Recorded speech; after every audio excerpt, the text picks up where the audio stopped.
या मारने को तैयार हो, दूसरा कोई विकल्प नहीं है। करमचंद गांधी ने सत्यानाश पेल दिया। वो नाथुराम गोडसे जी को नमस्कार है, मार डाला। कुछ देर की खामोशी है, फिर शोर आएगा। आज कुत्तों का वक्त है, कल हमारा दौर आएगा। आज मुल्क में नफरत और फिरकापरस्ती का जहर घोला जा रहा है। एक समाज को दूसरे समाज के खिलाफ भड़काया जा रहा है, उनमें नफरत डाली जा रही है, उनमें नफरत की एक दीवार खड़ी की जा रही है, एक खाई खोदी जा रही है जिससे दो लोग अलग हो जाए। हमारा मकसद है शांति।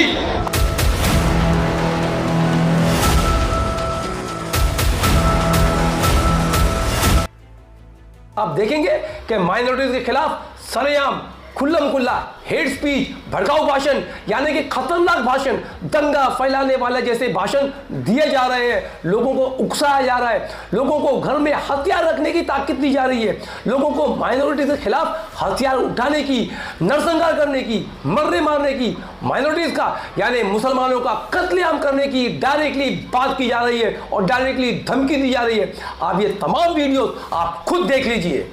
आपको वो वीडियो याद होगा, देश के गद्दारों को गोली मारो। आपको शायद याद होगा जिसने इस तरीके की हेट स्पीच दिल्ली की सड़कों में सरेआम खुल्लम खुल्ला दुनिया के सामने दी, आज वो यूनियन मिनिस्टर बन के बैठे हैं। प्रज्ञा ठाकुर, पता है ना, वो कहती थी अपने घरों में हथियार रखो, नहीं तो अपने घरों की छुरियों को तेज करके रखो। कौन कह रहा है? एक मेंबर ऑफ पार्लियामेंट कह रहा है, सरेआम पब्लिक स्पीच में खुल्लम खुल्ला कह रहा है कि एक तेज हथियार अपने घरों में रखो। क्यों? किसी को मारने के लिए, किसी का कत्ल करने के लिए। एक मेंबर ऑफ पार्लियामेंट इस तरीके की आपत्तिजनक स्पीच देता है और क्या होता है? आज ये सरेआम ओपनली बाहर घूम रहे हैं। गद्दारों को गोली मारो, सालों को, देश के गद्दारों को पीछे तक आवाज आनी चाहिए, गिरिराज जी को सुनाई दे। देश के गद्दारों को, देश के गद्दारों को अपने घर में हथियार रखो, कुछ नहीं तो सब्जी काटने वाला चाकू जरा तेज रखो। स्पष्ट बोल रही हूं। एक बीजेपी के मेंबर ऑफ पार्लियामेंट रमेश बिदुरी ने पार्लियामेंट के अंदर हेट स्पीच और हेट क्राइम किया था। उन्होंने डायरेक्टली मुसलमानों को कटवा, मुल्ला, भड़वे, डायरेक्टली सरेआम पार्लियामेंट के, देश की पार्लियामेंट, देश के कहा जाता है कि देश के लोकतंत्र के मंदिर के अंदर बैठकर इस तरीके की घिनौनी बात, इस तरीके की आपत्तिजनक स्पीच, इस तरीके का हेट स्पीच, इस तरीके की हेट क्राइम कहां कर रहे हैं? पार्लियामेंट के अंदर, यानी लोकतंत्र के मंदिर के अंदर किया जा रहा है और ये पूरी देश और देश के लोग इसे खामोशी से देख रहे हैं। देश के वैज्ञानिक उग्रवादी सिरे ले रहे हैं। उग्रवादी बोलने में तुम आगे भी खड़ा होगा, ये बता रहा हूँ। उग्रवादी सर, ये जो सिरे अगर जाता है तो देश के प्रधानमंत्री को जाता है। ये आतंकवादी है, उग्रवादी है, ये मुल्ला आतंकवादी है। इसलिए सर, अभी मैं बताना चाहता हूँ, अधीर रंजन जी अभी शोर मचा रहे थे, लिस्ट पढ़ रहे थे।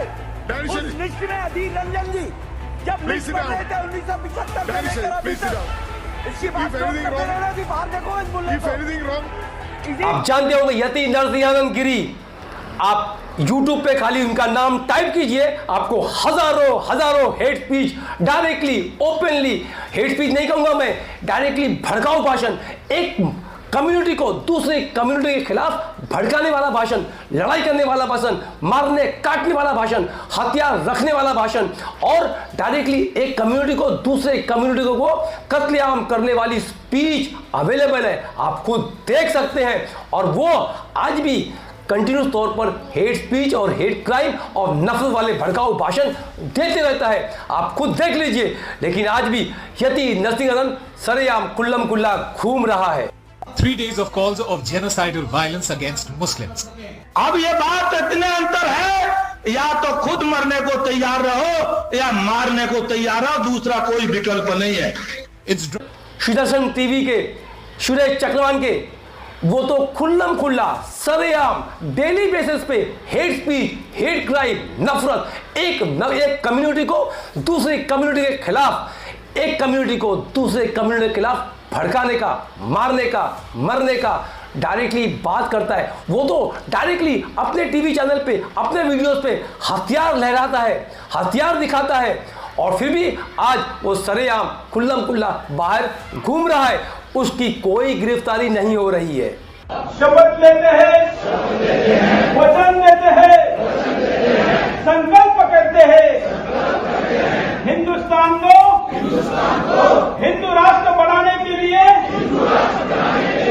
बनाए रखने के लिए, आगे बढ़ाने के लिए हम सब प्रतिबद्ध है। इसके लिए आवश्यकता पड़ी तो हम बलिदान देंगे, आवश्यकता पड़ी तो लेंगे, लेकिन किसी भी कीमत पर हिंदुस्तान को हिंदू राष्ट्र घोषित करेंगे।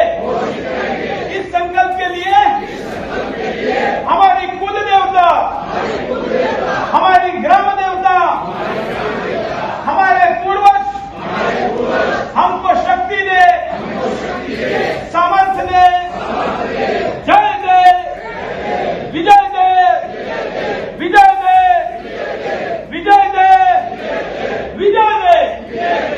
मैं कहूंगा जय तू, आप कहेंगे हिंदू राष्ट्रम, दोनों हाथ उठा के जय तू, जय तू, जय तू, जय तू, जय तू, जय तू। धन्यवाद, नमस्कार। और सादगी, अन्नपूर्णा, इसका भी आप ये भड़काऊ भाषण, ये हेट स्पीच, ये नफरत देने वाली स्पीच आप देख लीजिए। डायरेक्टली मुस्लिम समाज को टारगेट करते हुए, मुस्लिम समाज के बारे में बुरा भला बोलते हुए ये डायरेक्टली देखी जा सकती है। जुम्मा इबादत का दिन न होकर आतंक का दिन होता है। इस दिन इबादत के नाम पर जो भीड़ एकत्र कराई जाती है, उसका उद्देश्य इबादत न होकर अन्य धर्मों के व्यक्तियों का कत्लेआम, आगजनी, लूटपाट, छेड़छाड़ आदि होता है। अतः जनहित में हिंदू महासभा आपके समक्ष निम्नलिखित मांगे उपस्थित करती है। पहली, जुम्मे की नमाज के दिन छोटी मस्जिदों में 10 एवं बड़ी मस्जिदों में 25 से अधिक व्यक्तियों के एकत्र होने पर प्रतिबंध लगाया जाए, यानी सामूहिक नमाज पर तत्काल प्रभाव से प्रतिबंध लगाया जाए। जुम्मे के दिन वैमनस्यता फैलाने एवं राष्ट्र विरोधी तकरीरें देने वाले मौलानाओं एवं मुफ्तियों के खिलाफ राष्ट्रीय सुरक्षा कानून के अंतर्गत कार्रवाई तुरंत अमल में लाई जाए। जुम्मे के दिन, तीसरी मांग है हमारी, जुम्मे के दिन जिस मस्जिद से तकरीर के बाद दंगा होता है, उस मस्जिद को बुलडोजर से ध्वस्त कराया जाए। उपरोक्त मांगों की पूर्ति शीघ्र ही सुनिश्चित की जाए। महामंडलेश्वर अन्नपूर्णा भारती पूजा शकुन पांडे, हिंदू महासभा राष्ट्रीय सचिव के साथ मुसलमानों की बहु बेटियों का खुल्लम खुल्ला डायरेक्टली बलात्कार करने की बात की जा रही है, सरेआम धमकी दी जा रही है, पब्लिक प्लेस में धमकी दी जा रही है, वो भी धर्म गुरु द्वारा। एक संदीप आचार्य है जो हिंदुत्व का पॉप सिंगर है, इनके गाने हिंदुत्व बेस्ड गाने होते हैं।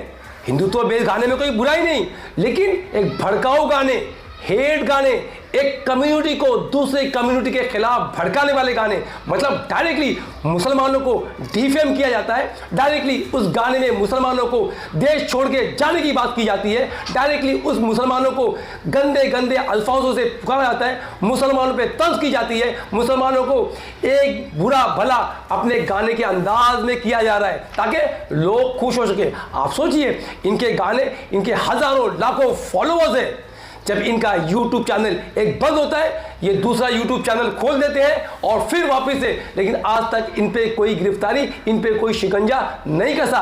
हिंदू का है हिंदुस्तान, मुल्लो जाओ पाकिस्तान, हर घर भगवा छाएगा, राम राज अब आएगा, इस्लामी मुल्क बनाए, हिंदू राष्ट्र ना बना देश सब हिंदू धोखा खाए, हिंदू राष्ट्र ना बना देश सब। आज भी ये डंकी की चोट पे बोलता है, मैं गाता हूँ, लोगों को पसंद आता है, हम गाएंगे।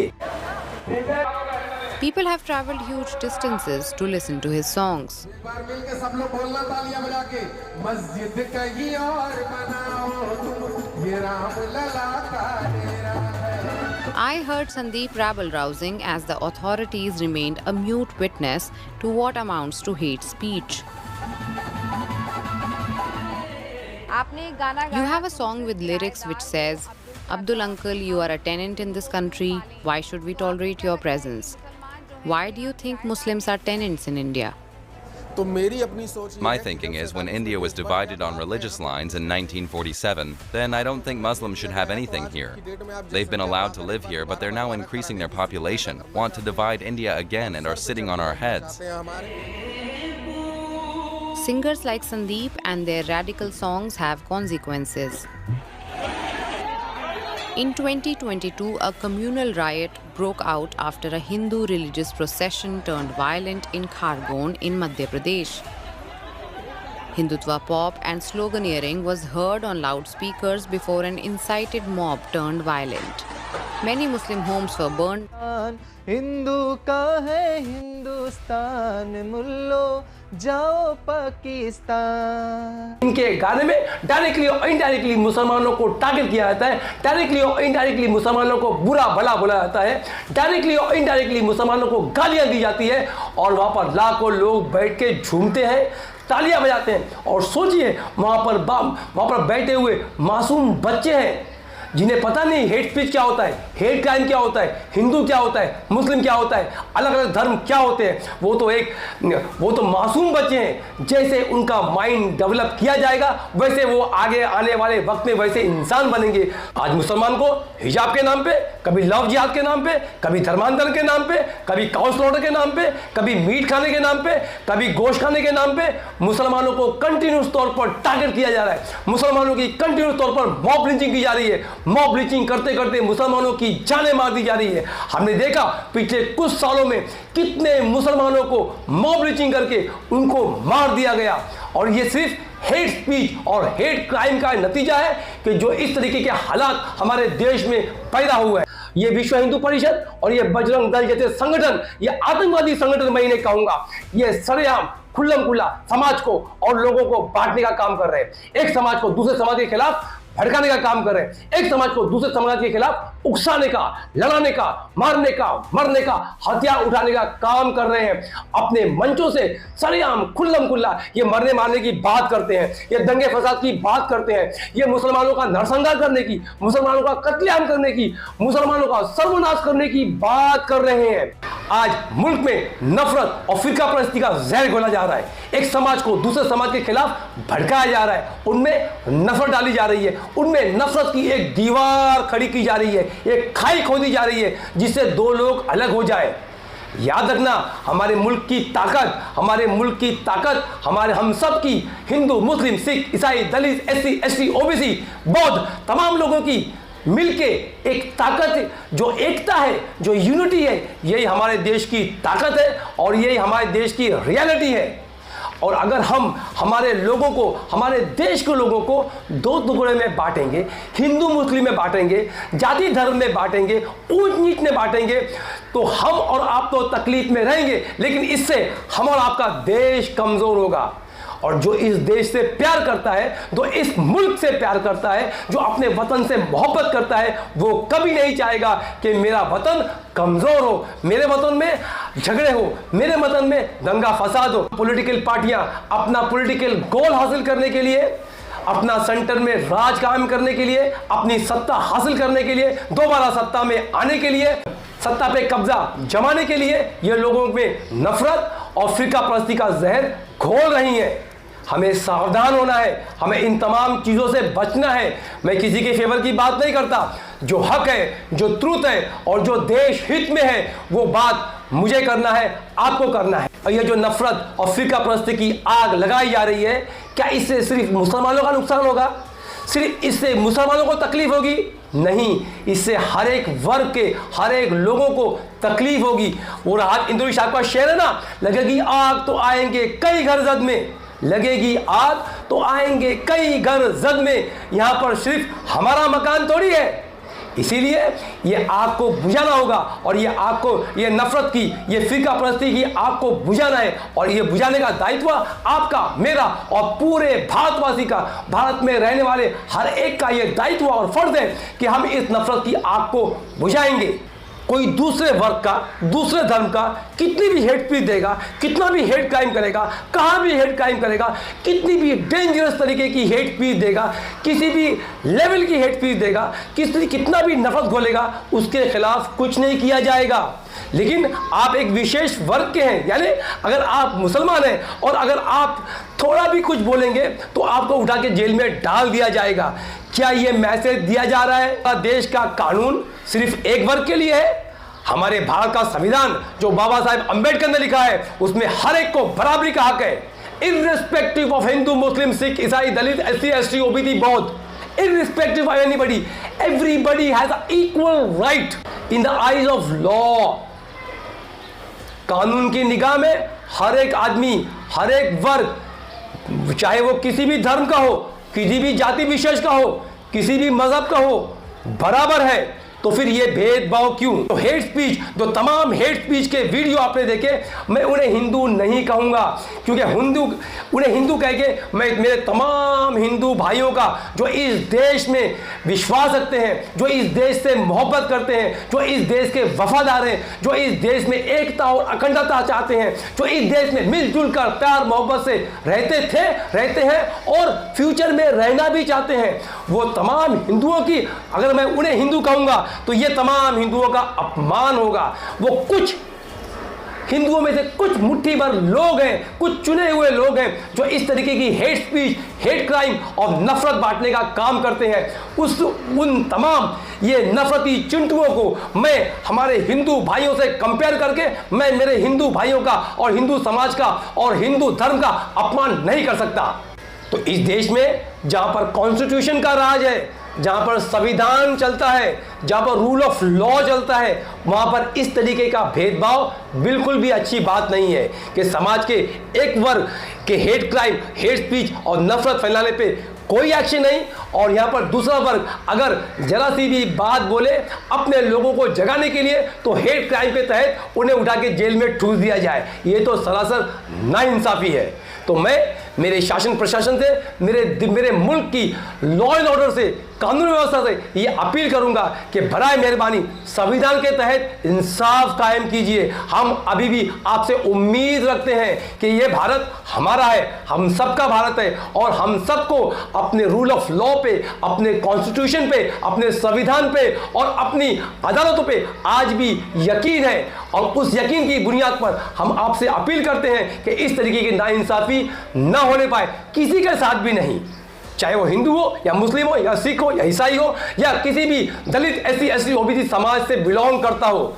रूल ऑफ लॉ के नजदीक सब बराबर है और सब बराबर होना चाहिए। आज का मुसलमान परेशान है, फिक्रमंद है, लेकिन मायूस नहीं है, डरा हुआ नहीं है, अब भी वो अपने मालिक पर यकीन रखता है। आज हमें अपने हक के लिए आवाज तो उठानी है, बोलना तो है, लेकिन जज्बात से नहीं, अकलमंदी से, हिंसा से नहीं, अहिंसा से, हथियारों से नहीं, संविधान से, संविधान की ताकत से जो इस देश के मुल्क ने हमें और आपको दी है। तो इसलिए मैं सिर्फ मुसलमानों से नहीं, मेरे समाज के हर एक तबके के लोगों से अपील करूंगा कि किसी भी किस्म की नफरत में ना बटे। हम अगर साथ आ जाए, मतलब हिंदू, मुस्लिम, सिख, ईसाई, दलित, SC, ST, OBC, हम सब अगर साथ आ जाए तो ये ताना बाना बदलेगा, रावी की रवानी बदलेगी, सतलज का मुआना बदलेगा, जोश में तेरा होश रहा तो ये जमाना भी बदलेगा। Thank you very much for listening. जय हिंद।